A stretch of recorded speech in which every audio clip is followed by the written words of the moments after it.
In this video, I am going to show you how to replace the ink cartridges in your HP OfficeJet Pro 9019E printer.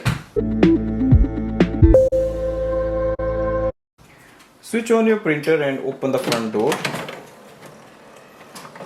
Wait for the ink chamber to come to the middle. You can also lift this section up. So you can see the ink is here. It's easy to take it out, so just press it in and then it will come out itself. So press and just take it out.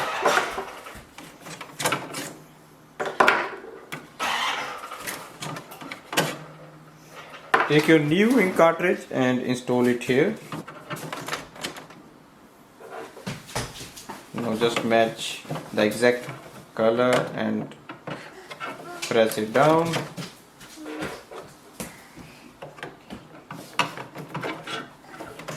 So these are the 4 ink cartridges to install.